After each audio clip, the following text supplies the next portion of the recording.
How's it We're going, back. Dayne? We are. 3 cameras now. Yeah. All over the board. Look at each of them. Look at that one. Know. And then look at that one. I'm excited. And then look at that one. Yeah. I'm pretty excited about the response rate from the first couple already too. It was really good. Okay, it's not a ton of views. I get that, but I'm just looking at like the responses and people saying like, "Hey, I listened to it. It's cool. It really helped me." It's like, it's really just set out to help one person. Yeah. 2 people, 3 people. You know, so it's just cool. And now, like, we're gonna get new mics and stuff. So it's just we're gonna continue to increase. the quality I think if of it. anybody finds at least a little bit of a takeaway from it, it's worth it. You know. Yeah. We need a side note. We need to have more deeper conversations like we had on the ride home. Yeah. I feel like it's a better vibe here. Oh yeah, the ride home. We'll have to do a good after hours where we just talk about nonsense for. So Sam and I, and Alex, we visited Tulam. He owns Ronin Tactical. We went out to Colorado and met him in person. So we took a one-day trip. Within 24 hours, we drove from Appleton to Milwaukee, flew out of Milwaukee, went to Colorado, slept for like 5 hours, visited Ronin for like 4 or 5 hours, drove back to the hotel or back to the airport, flew back to Wisconsin all within 24 hours, and drove from Milwaukee to Appleton. Yeah, it was a very fast 24 hours for sure. But like going back on all the previous podcasts, like that's what you have to do in some scenarios. Like that's what differentiates you from other people that aren't willing to do that. Yeah, I agree. We had a little discussion that I think you don't see a lot of people willing to do that, or like especially in the influencer space, people just seem to send stuff, or you know they give them a product or some presence on social media, which is great and all, but like there's nothing quite like meeting somebody in person and shaking their hands. And we had some seriously cool conversations yesterday. It was rad. Yeah. And Tulam, if you're listening to this, dude, the most humble, down-to-earth guy ever. Like, I have nothing but great things to say about him. Dude, he was so much fun to work with. When we were shooting the video, and like, he'd be like, okay, yeah, I'm gonna do this, and then he would snap into like this character, and he was so serious and like ready, like on the spot, and it was like. I love working with people who are good in the photo, you know, in the video, who automatically sort of know.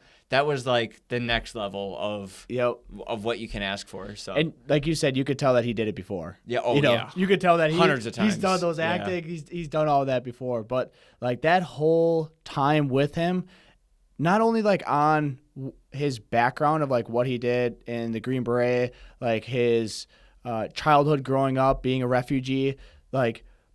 It is so cool to see where his mindset's at right now and how he overcame everything that he went through. Because, dude, what this guy – I was just talking to Dylan about this. Life. So he said at 8 years old, he was floating in the ocean as a refugee trying to get to another country with his mom and dad, I believe. And I told Dylan, I'm like, what were we doing at 8 years old?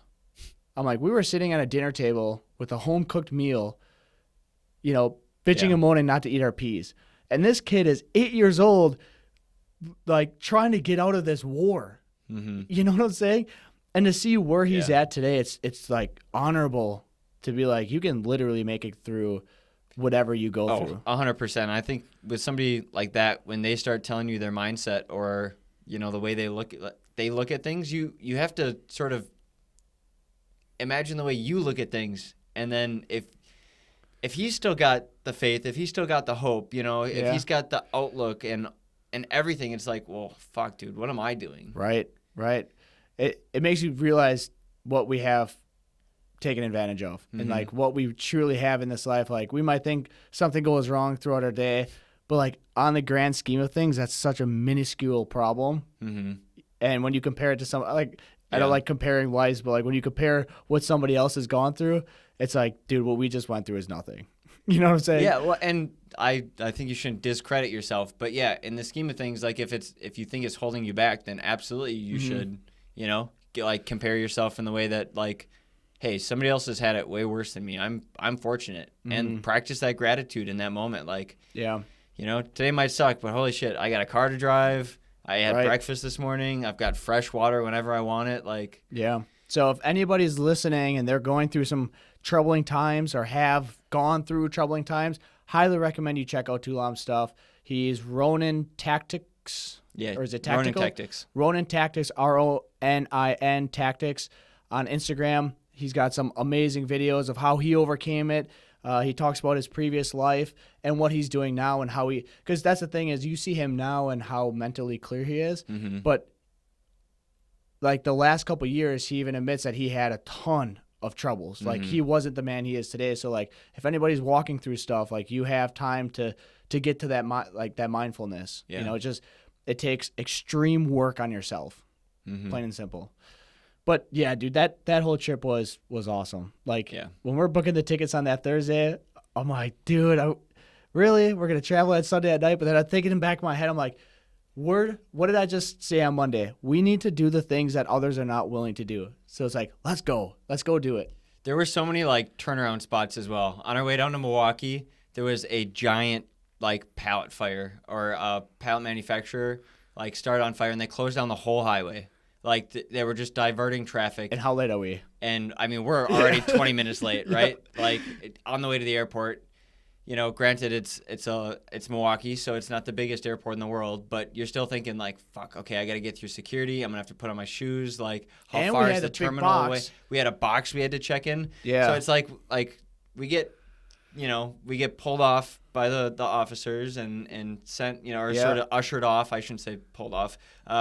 Onto like an off ramp, and Dane's like, Sam, find me, like remap me, like let's get to the airport. Go. Yeah, and so we're taking these country roads, like hammering. Yeah, and to get to the next highway. Yeah, and so we made it to the airport in time. I would say it was close. Yeah, and then we had to take the Viper chair, so we boxed up Tulam's chair and brought it to the airport with us as a carry-on, as a check-in, as a check bag, as a check box. Mm-hmm.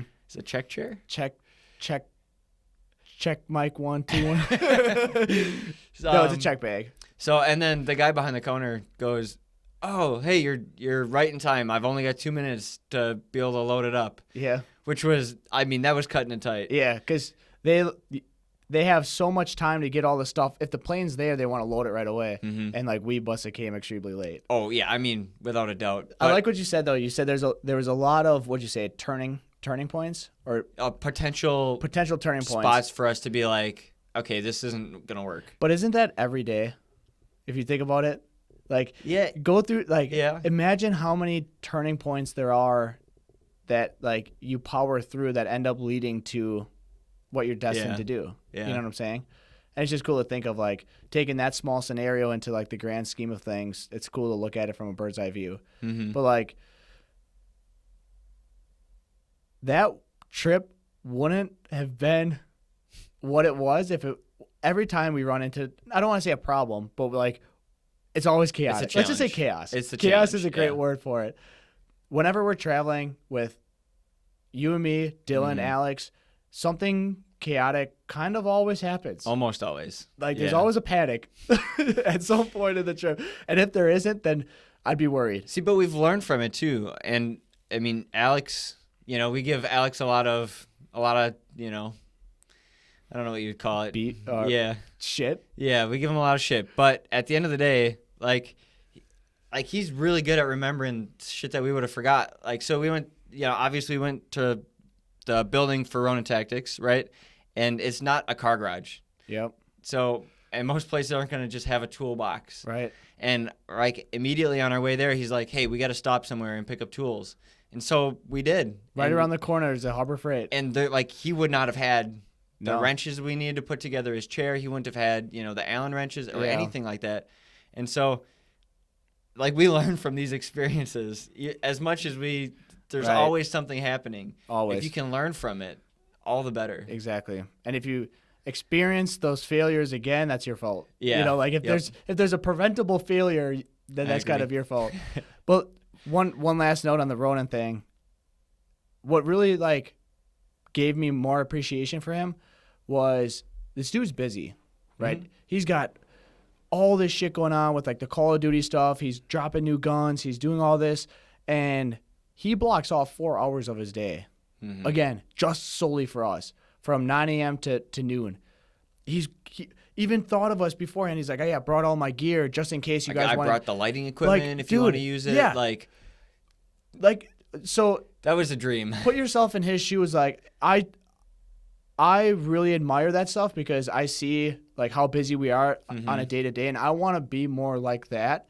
Where like I take time out of my day for somebody coming here that wants to like be a partner, and I need to get better at that. So it was so cool seeing him do that and like take 3 hours out of his day. Super respectable. Yeah. So like I really took that to heart on the fly home last night. I'm like really digesting that, and like I'm like I could definitely grow in that area. Yeah. You know. Yeah.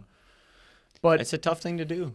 Yeah, we left Sunday night at we flew out at 10 p.m. So landed in Colorado at 1 a.m. Yep.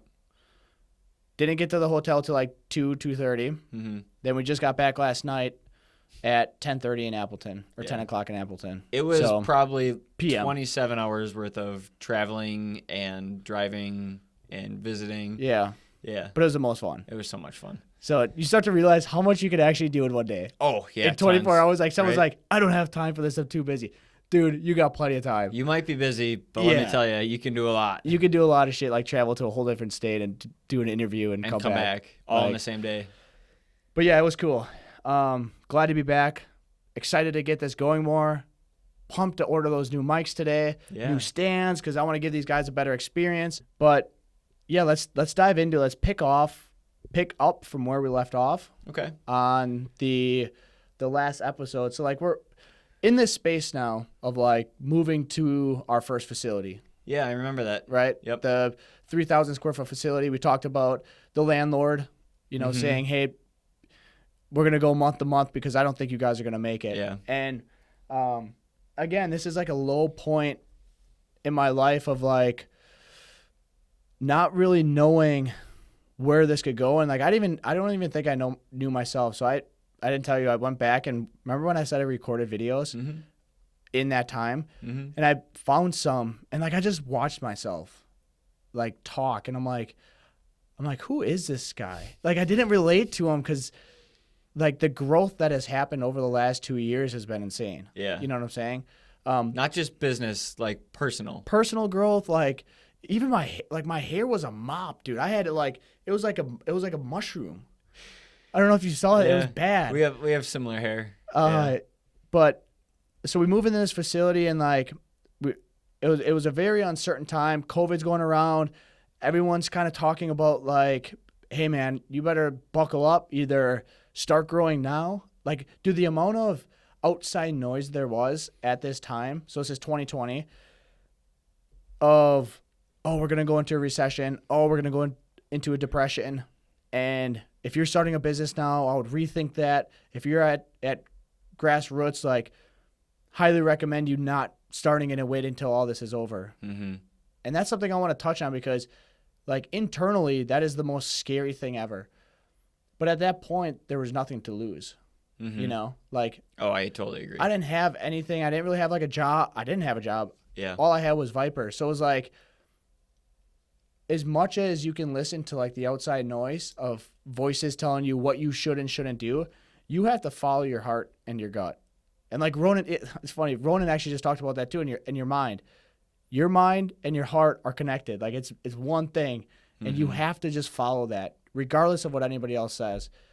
So like that was a really tough point to like continue to push through all of the noise and the world's ending. On like the headlines, seriously, like yeah. it was every headline. Yeah, and I almost just like completely ignored all that and just went. I'm like, okay, if it's gonna go down, like at least we gave a shot. Like at least we gave it our all.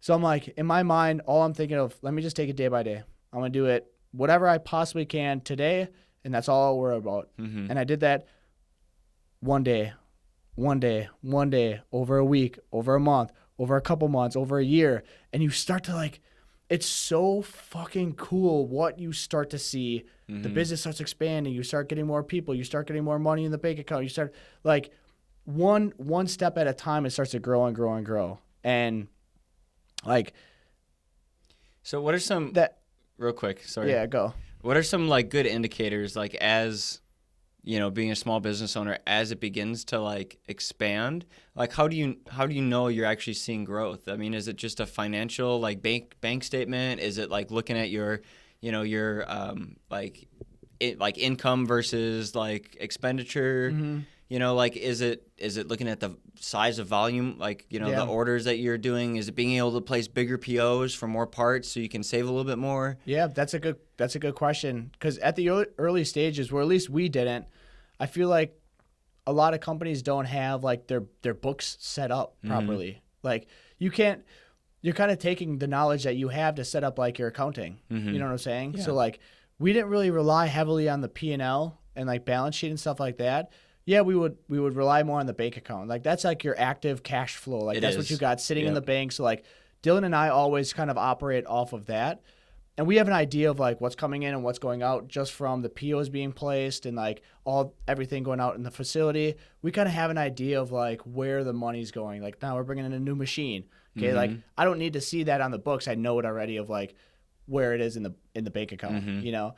So like in the early stages when your company's growing is just by like I give it like I said is you get more people, orders start to grow. You have more customers reaching out.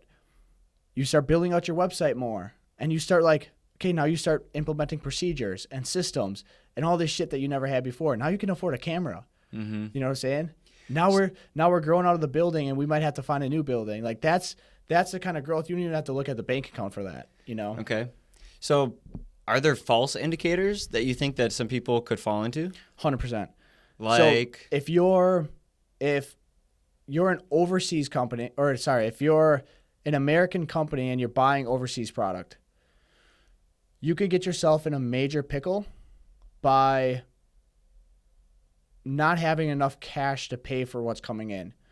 So what you could do is, okay, let's say we buy product from overseas. Okay. And we're buying fidget spinners. Yeah, fidget spinners. Good example. You have to do a down payment. So you put that $50,000 down payment on or whatever. Okay. And that's 6 months, maybe sometimes even 7 months until you get that product there.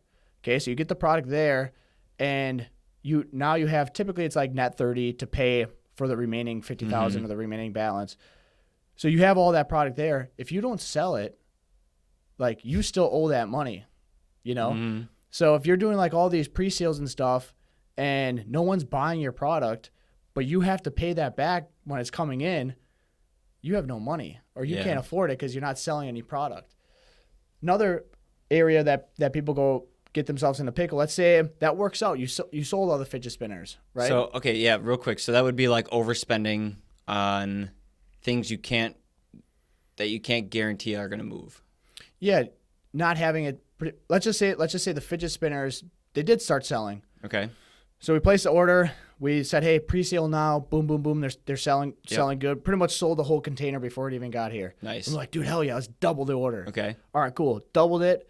Now it's $100,000 down payment. Yep. Right? So you pay it, and it's coming in. Let's say COVID happens or something, and nobody's spending money anymore. Mm-hmm. And especially on overseas product, you still have to pay for that. Mm-hmm. So what I see a lot of new companies getting problems with is when what you're buying isn't coming in for longer than like 6 months or like 3 to 6 months.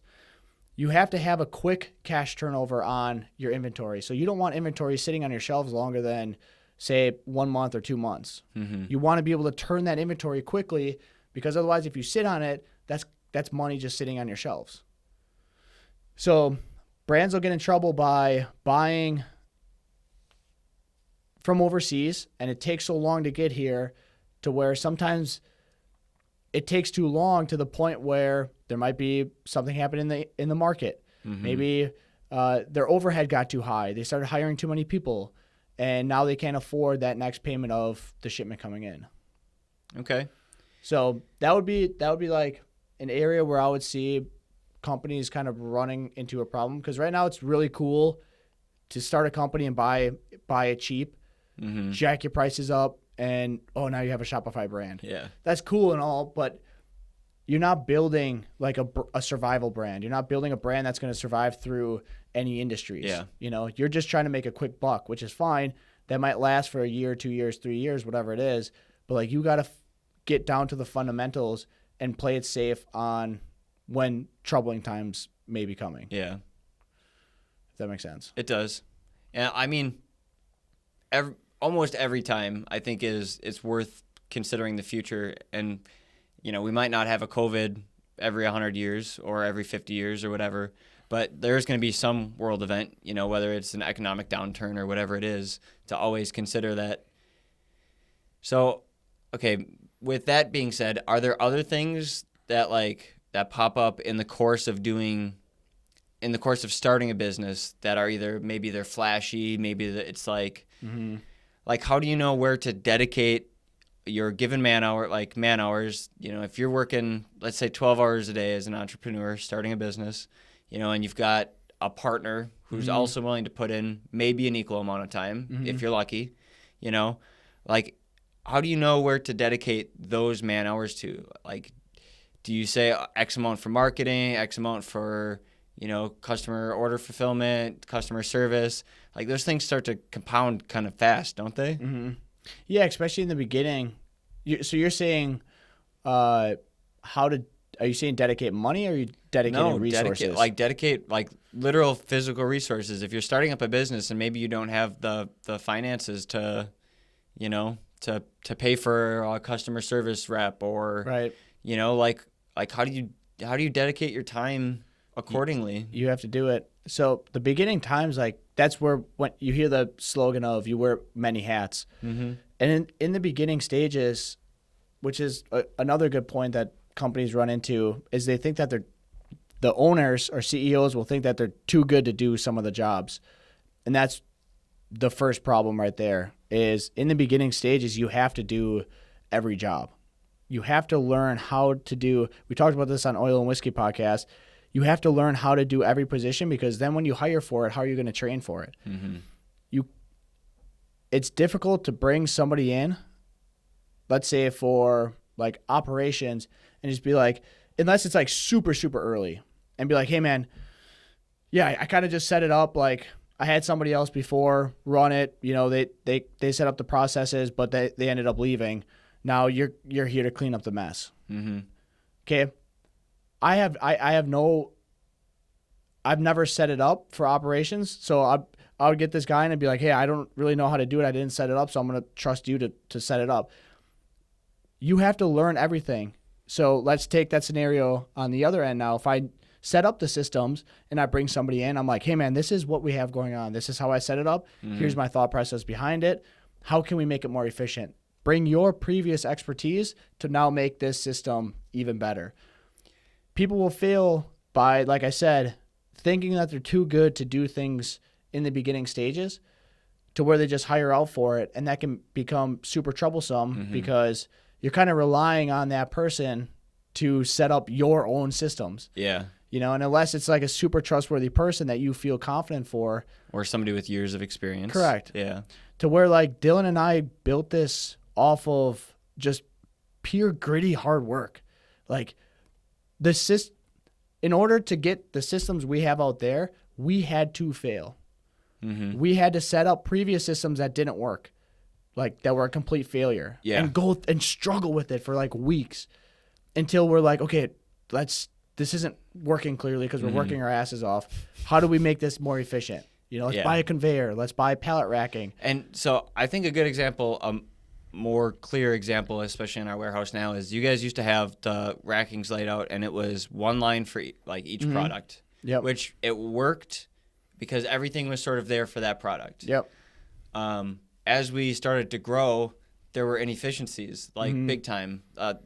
Each product has a similar seat and a similar backrest and a similar backrest arm. All those products are separated in 4 different areas rather than being in one spot. Yep. And so that almost becomes not like the opposite of a bottleneck. It's just too scattered, you know, it's too all over the place. And so suddenly it's chaotic. Yeah. And what you guys have done on there is fantastic. I mean, I'm sure it's not perfect, but it's getting better. So that's a prime example of it. Is we wouldn't have that out there if we didn't have those lines set up before. Mm-hmm. You know what I'm saying? So if we would have just hired somebody off the bat at a previous stage, they probably would have came in and be like, "Hey, let's spend all this money on pallet rack, let's spend all this money on conveyors." When we, one, might not have had the money for it, or two, might not even have think that was the way to go. Mm-hmm. You know what I'm saying? So you have to go through those inefficiencies and failures to get you to that next point. Like, you have to be uncomfortable for a while to really truly understand what you need. So like you're talking, to give the audience an idea, we have, let's just say for easy sakes, we had 5 main products. Mm-hmm. We had an assembly line for each product, and we had one dedicated person for each line because they're relatively all the same volume. Mm-hmm. We ran into a problem because each product had like many different variations and combinations, colors, different. If it's Quick Height or Acme Rod, it's a whole different chair. So things were getting mixed up. There's a lot of confusion and a lot of orders coming in. So we're like, okay, let's keep this stupid simple. Why don't we just do one big snake line and set up 5 different stations? Yeah. And have one dedicated person per station. They have way less responsibility. They have way less what to remember. And everybody's working as a team instead of each person on their own line. Mm-hmm. We saw such a dramatic decrease in lost part or forgotten parts, wrong color backrests or legs or casters or whatever it was, wrong seat color. The drop in or the increase in customer satisfaction from getting all the right stuff in their box went through the roof. Yep. Went through the roof after setting up this system. Where before it was daily. Hey, I'm missing this. Hey, I'm missing this. Hey, I'm missing this. And we had to go through that headache to now get where we're at right now. And I'm sure what we have right now isn't done. You know. There will be new versions of it in the future. Exactly. So we'll reconvene at the end of the quarter and say, hey guys, what are you running into? Sales guys, what are you seeing from the audience or from our customers? And let's make this better. Let's make it even more efficient. You know what I'm saying? Like, I look at it as like an oil change. Yeah. Like, I want this engine to run smooth, and towards the end of the year, wherever it is, like every quarter, got to get an oil change. Yep. Let's clean the shop up a little rough. bit. Exactly. Yeah. How do we make it even better and keeping it clean and always functioning properly? Yeah. So, and especially as you add new products and as you add, new options or whatever it might be, new accessories, it has to change. Well, I want to take one tiny step back though and say that for those people who can't invest in something immediately up front, you just have to start with something. Just because you can't have the perfect snaking conveyor belt doesn't mean that you can't do it. It just means that you need to find a different way to do it in the meanwhile. Yes. Even if it takes a little bit longer, even if it's a little bit slower. later nights, More whatever. whatever. Pain in the ass. Like, earn that capital, put in those hours, and get there. And then when that opportunity arises, you will have the money to be able to afford the efficiency that you want. Well said. So we went through that a lot. Is whenever we would look up to some of the other entrepreneurs in our area, people that we looked up to and saw the organizations, we're like, damn, I want to see that. We'd see videos of them out in their warehouse and everything. And I'm like, look at how big they are. How are they doing this? And you come and look at Viper. We at that time had one conveyor line. And internally it hurts because it's but I look at the grand scheme of things, it's dude, they've been in it for 20 years. Yeah. And we've been in it for 2 years. You know what I'm saying? Yeah. So it's we'll get there, but just don't be discouraged if you're listening and you don't have, like Sam said, if you don't have the capital to buy all this stuff, trust me, we didn't either. Mm-hmm. I remember the call I had with Dylan when we were boxing. So we had lines on the ground. We were literally had customers' orders on the ground, and we go through with a checklist to check to make sure all the parts are in there, the right colors, everything. Mm-hmm. The most inefficient process ever. And then we dumped peanuts in it, and the boxes were heaping, it was a round. It was bad. Yeah. It was like a bowling ball. And I remember calling Dylan, and I'm like, because this is when he still kind of worked. He worked at RMD, so we'll hop into that backstory, and we'll talk be about it when Dylan's on. Yeah. Yeah. But I give him a call, and I'm like, hey, I think I'm going to buy this conveyor line. Like it's 30 feet expandable. Like you can move Like it accordion. you can move it if you want. He's like, how much? I'm like, there's a Smitty's auto salvage. They got like a rusted one up. We could just clean it up and we'll be good to go. He's like, how much? I'm like, $700. Typically these conveyors, like you can buy that for like $1,500 new, like from Uline or whatever. I'm like, $700, like it's used. He's like, dude, no way. We can't afford it. Like, no way we're going to get that conveyor line. I'm like, but we need it. You know, I'm like, I'll find a way to pay for it. Like, we're going to buy it. And I knew we needed it, so I just bought it anyways. But like at that point, we could barely afford a conveyor line, but that helped us get to that next stage like you were talking.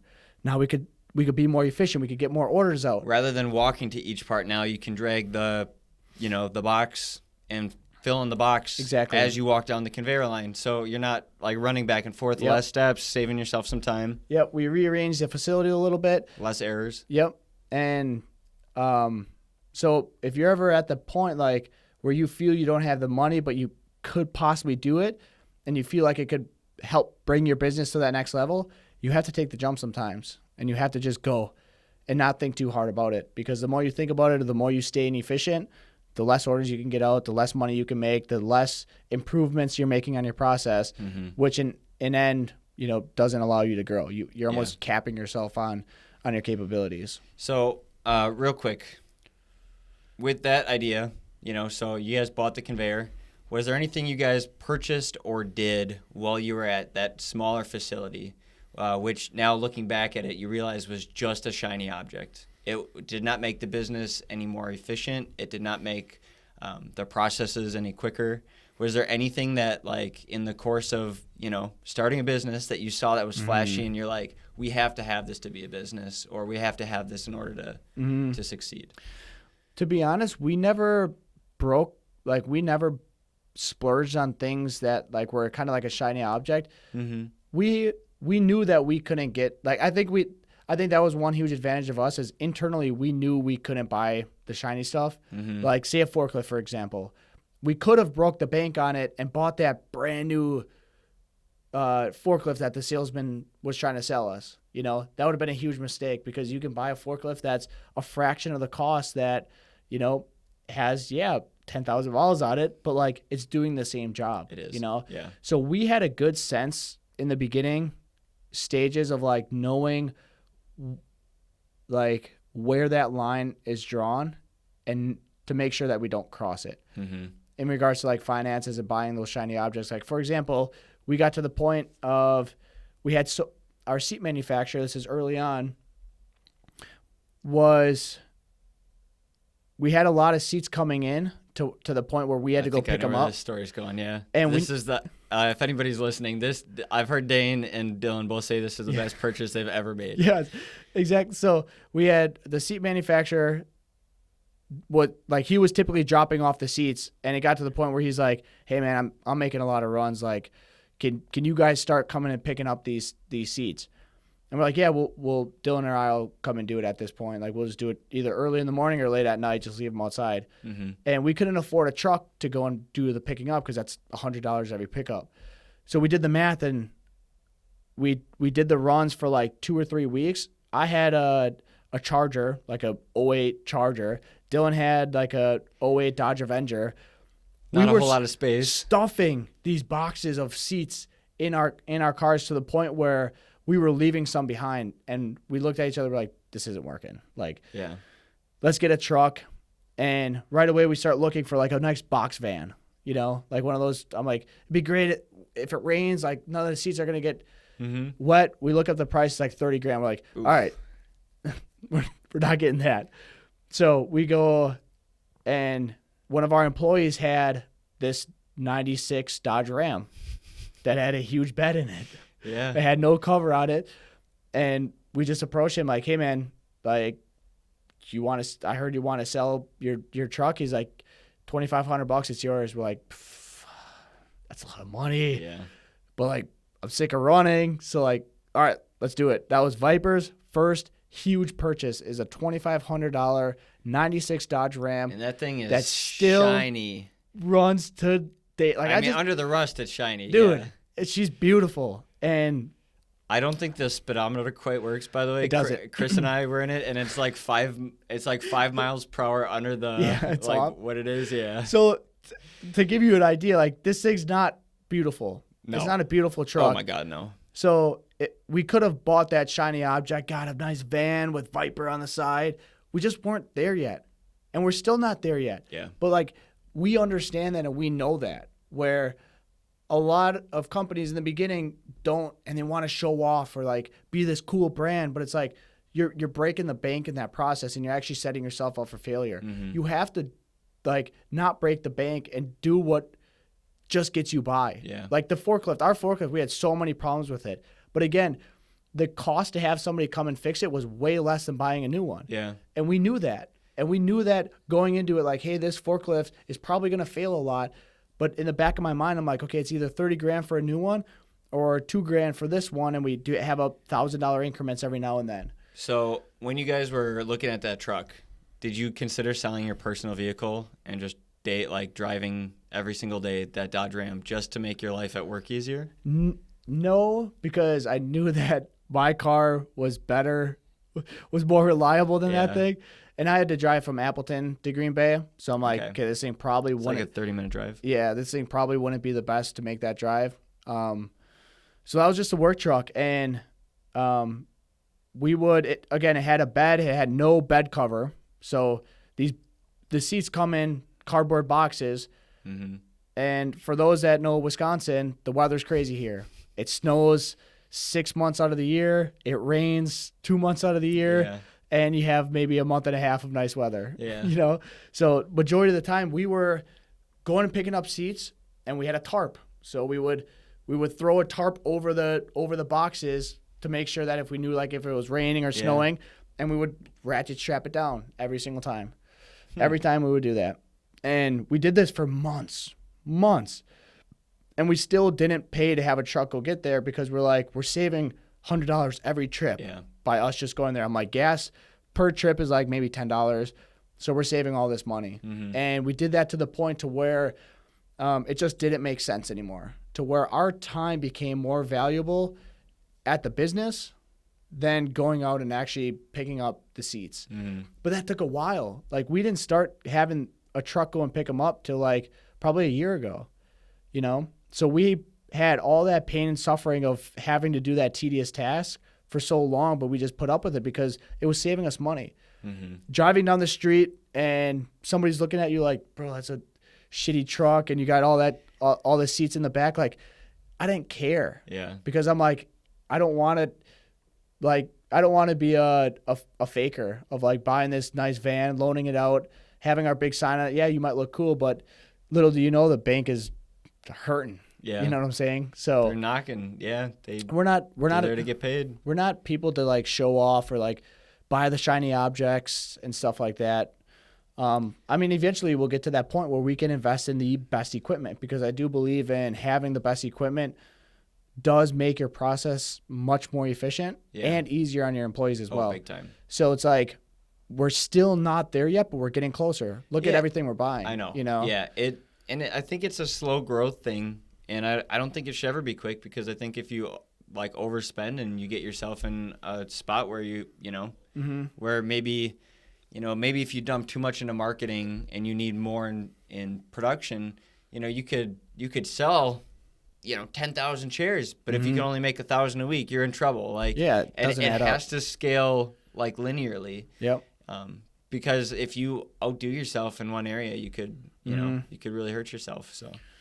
Yeah, that, and like you need to learn the value of a dollar and understand like that every dollar in the beginning stages are so valuable, and if it's not spent wise, that could put you in a very bad spot, a very dangerous spot, and could almost put you out of business pretty quickly, And we still, like I said, we're slowly but surely starting to get better and better equipment on everything. Better camera equipment. We're going to get better podcast mics. But that took 3 years, to get here. Now imagine just one more year what we could buy, So if you're starting off, or even if you're like in the super beginning stages, we were grateful to have such quick growth to where we're at right now. But like even if you're at the 3 or 4 year mark and you're still not at the point where you can buy all the nice stuff, just stick it out, man. Yeah. You know, stick it out, hang in there, like day in and day out, keep doing what you're doing. Don't break the bank on the shiny things or what you're seeing on Instagram or what these other people are doing. Like focus on you and that's it. Just like Tulam said yesterday too. He's like, biggest life change for him was when he quit focusing on other people and focused on himself. Mm-hmm. Same thing in business. Like for your company, I'm focused right now on Viper. That's it. I'm not looking at what other people are doing. Like I might admire them and be like, okay, cool. Maybe we could take that and do it ourselves. I'm focused on Viper, not what anybody else is doing. Mm-hmm. You know, plain and simple. That's pretty good. Yeah. Is there anything else you want to add about the old facility? I feel like we're probably nearing the like 40, 50-minute mark. Yeah. So let me just dive in quick on like the point where, because the next episode Dylan will be on. Yep. So you guys will meet my brother. And so we move in. We have this 3,000 square foot facility, not state of the art. It was actually a massive building divided into 4 different buildings. And like the monthly payments I remember on it, like hurt to sign that check. Because I'm like, I'm looking at the bank account. I'm doing the math of like, all right, I'm signing these 2 checks. And at this point, my dad's printed the checks. Like he's in our QuickBooks account, like saying, hey, you got to sign this. And like, I remember doing the math of like taking the bank account number and subtracting it from what I just signed. And I'm like, oh, dude, we got to go. But that was motivating, you know, that was a motivating point. And I still do it to date. Like, I know what's going in or coming in. I know what's going out. And like, I like knowing that because it pushes me to work even more, to get up even earlier, to stay even later at night. But at this point, like I would see what I'm signing and what was in the bank account, and that would push me to stay later, to not go out on the weekends and use every single day to like redo the website or redo the process, rearrange the warehouse. How do I get away from all this foam? How do I quit spray painting the boxes, you know? And I just digested every kind of pain point and made it 1% better every time. And we're continuing to do that today. I still see it today. You where know? we try and remove the inefficiencies and find, you know, better ways to improve the products and to improve the, you know, the work, to make it simpler, to make it easier, to make it more efficient. Yep. Yeah, exactly. Like even with the podcast schedule. Like we started off as kind of like chaotic of like, hey, you want to shoot today? Sure. Now it's on a schedule, you know, and it's growth comes from constant improvement, you know, and the improvement doesn't have to be dramatic. It can just be slightly better over time. And that's what I really think a lot of Viper's growth came from, is just constant improvement on everything. The system out in the shop, how we're processing orders, how we're responding to customers, like how we're answering phone calls, what time I'm answering phone calls at, you know what I'm saying? And that constant improvement over time, we just kept getting more efficient and better and faster, and more orders started coming in. We could process more, we could take more cash in, and just over time that shit just grows. But yeah, we were at a point where it was 3,000 square foot facility. It was myself, and I hired Drake was our first employee, and he was a welder. So he was welding like the backrests, and he had a full-time job. He was just doing this on the side. Like he would come to the shop for 2 or 3 hours because I couldn't pay him full-time, you know? So he would come in for 2 or 3 hours a day, come and weld some backrests whenever he had time after his full-time job. And it got to a point where he started to see an increase in how much he was coming, and I needed him for like 4 or 5 hours a day. And at that point, I'm like, okay, I need him for 5 hours a day. And he was seeing it as like, hey, you need me for 5 hours a day. I can't do both. Like I'm at my full-time job and I'm coming here. Like I'm going to have to, either you guys hire me or I'm going to stay where I'm at full-time. And I made the leap, and I'm like, okay, let's bring you on full-time. And like, I want you here every single day, and we'll give you more responsibilities. Maybe we can bring some more stuff in-house to keep you busy and to like help the quality control and everything. So did he pack boxes early on? Yeah. So he Oh, was that's so he was cool. I didn't know welder, that. but like again, we didn't have enough orders to keep him busy throughout the day. So yeah, he would box up chairs. He would, clean up the shop. He would rearrange everything. Like he would come with ideas of like, hey, I think we could weld it better. I think we could do this in house. I think we could start doing this. And his value like paid off within like the first 2 weeks. Yeah. It was pretty cool to see Drake come on, and it was definitely the most scary thing bringing on an employee at that time because I wasn't getting paid, and it was like I didn't care though because like I was used to not getting paid in the past. Mm-hmm. So I'm like, I don't really care. I'll pay you, and I don't need to make any money right now because I know where this is gonna go. Mm-hmm. So Drake comes on. He's there for I think it was like a month, maybe 2 months, and we just kept picking up. This was my morning, daily, and nightly thing. Every single day was Viper. We started to grow to the point where my brother was getting involved after work as well. Mm-hmm. So at this point, Dylan will talk more about it, but he worked at our previous family company called Rush Machine Design. He was their lead engineer, was there for like 15 years, making great money. He had full benefits, 401k, health insurance. He had it made, you know. And I was at the point where I'm like, "Hey dude, I need help with this." And he's like, "Okay, like I'm not going to quit. I'll come and help you on my free time, like on the weekends and stuff." I'm like, "I'll take it. Whatever. I don't have to pay you. Like you just help it out as a brother. I appreciate that." And he would come help out, and this happened for like 2 or 3 months. Now he's like, "Holy shit, you're picking up." Now his wife came and helped. Nicole came and helped wrap backrests, and this went on for another 2 months. And then I'm like, "Dude, Dill, this is picking up, man. Like we're ready. We're getting ready to do this." Yeah, like I'm like, "Do you want to come on and like take this risk with me?" Yeah. I know it's scary. I know you're making good money, but Dylan will talk about it too. He was at a point in his career where he didn't have any more room for growth. Like my dad's company got bought out, and he was at the point where his room for growth, he just didn't see it. Yeah. It was corporate now. Like for anything to get done, it had to go through 15 different people. And he's like, throughout the day, I'm just sitting there. He's like, I would design something up, sending off, and I have nothing to do for like the rest of the week. So he's like, the money was great and all, but I didn't have a purpose. I didn't have value of like my day. And he said that got to him long enough to where he didn't want to live a life of regret, of being, hey, damn, I wish I would have hopped on this company with my brother. So long story short, Dylan, this was huge for him, and I give him props. Like, he made the jump from a super comfortable spot. He had a nice house, like, was raking in the cash, to jumping off and taking the risk with me. And, like, for somebody to do that is extremely difficult.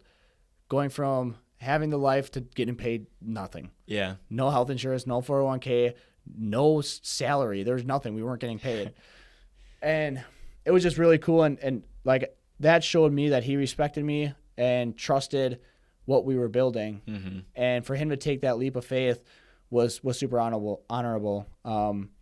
But yeah, then Dylan comes on, and dude, we just hammer. Yeah. Like, so I think next time we'll hear a little bit of Dylan's perspective. Yeah. And hear his half of the story, sort of leading up to the point where he leaves his previous job. Yep. So I like it when you end it off with one note to take away. Yeah. I would love to hear it. I would say that you don't have to have the best gear to get started. I mean, that would be from a camera perspective, I thoroughly believe that. Like, I honestly believe that it's more important to just start creating than it is to have the best thing, because nothing's going to be perfect. And I guess that would be my takeaway is you don't need the shiny object. You don't need the next newest thing. If I had to step backwards in like gear equipment, it would suck, but I could still make like good shit. Good ideas are good ideas, period. Yeah. I love that. I would branch off that and say, during the times when you don't have the best gear, just be faithful and keep putting the time in, knowing that everything you're going through is just setting you up for future success and much more efficient processes and systems and better equipment and this, that, and the other. So you may not be able to afford the best equipment now, but what you're doing, you have to put that time in, no matter how long it is, in order to get that nice equipment or in order to make a better process or system or whatever it is. But like, that's such a super valuable point that a lot of people kind of overthink, is that, along with wearing all the hats. Put your ego on cool when you're in the beginning stages or you're starting something new, and understand that you're going to have to do everything in order for bringing on new people, setting up the systems how you want it. It's going to be very difficult for you to train somebody in operations or in web development or in sales if you haven't done that before, or at least a little bit of it. So I highly recommend, if you're starting off, you can always go hire some people for this stuff. And yeah, sometimes that does make sense, but try to learn it first before you start spending all your money elsewhere. If you can afford it and you can afford to pay a web developer overseas to do it, go do it. But like, if you're breaking the bank for it, learn it yourself. Plain and simple, Yeah, absolutely. All right. So next episode, we'll have Dylan on. Excited to get his face in here and start telling his side of the story. I want him to go in detail because his story is super beneficial. I think a lot of people will learn from it. Of like being in that comfortable spot, being in that comfortable spot and forcing yourself to take that leap. I've never met anybody else who is my exact age. He's like 6 months older than I am. And like, he is more mature and somehow less mature than me all at the same time. It's like, I can talk to him and like ask him like stuff, and it's like, oh, that's really insightful. And then he like sends me a fart reel on Instagram at the same time. So, dude, it'll be a hoot. The dude's hilarious. But he's got a great point of view. And it's a lot of what we talked about with you as well, like taking that leap on a new company. And just not staying comfortable, plain and simple. Again, referencing back to Tulam, the reason he does all those things in the morning and throughout the day is because he's putting himself in uncomfortable situations because he doesn't want to be comfortable. And take that in and let that sit, because that is so valuable. Yeah, I agree. In today's civilization, we are very comfortable as individuals, and it's weakening us. Get a little uncomfortable. Get uncomfortable. Do the thing. Have a difficult discussion. Yes, like do the things that you don't want to do. Nobody wants to do the shit that you're thinking of right now, And in order to get to that next stage, to mature, to become wiser, more knowledgeable, you have to go through it and do it. Yeah. You want to give us a little Viper Energy ad? Let's talk about this. Speaking of this, knock on wood. Okay, I just got an email before this. Yep. That premix that we were missing. Yes. Has been completed. Okay. Which means going through testing right now. Okay. Should complete testing at the end of May. Okay. 31st. Okay. For a production day of June 12th. Okay. Let's knock on wood. We're knocking on wood. We're not going to make any new promises. I'm not excited yet. Yeah. Pretty excited, but I'm not yet. So, we'll see. Tell us about what that premix does. Yeah, so Viper Energy is a brand new energy drink that we brought to market because we simply felt like a lot of bigger brands out there were simply being misinformative to the end consumer. So Viper Energy is the complete opposite of that. It is extremely nutritional. It has no artificial ingredients. It is packed with all 9 essential amino acids. It has vitamins from vitamin C, B, and D, along with magnesium and zinc. But my favorite part about it is it has 150 milligrams of natural caffeine from green tea extract, topped with L-theanine and L-glutamine. Now, when you combine these 3 together, you get absolute tunnel vision focus, and it's sustainable energy throughout the day as well. I'm beyond excited to release this to the public. I know it's been a long project, but this is definitely a passion project, and I'm super excited for you guys to try it. We want to be the trustworthy brand out there, the brand that you can walk into the store, the grocery store, or the gas station and see a Viper product and trust the ingredients in it. Again, I'm pumped for you guys to try this. We have a lot coming besides just energy drinks, so stay tuned and let me know what you think. Give us some feedback. So, absolutely. Well, thanks for watching. Thanks for tuning in, everybody. We'll see you next time. Bye.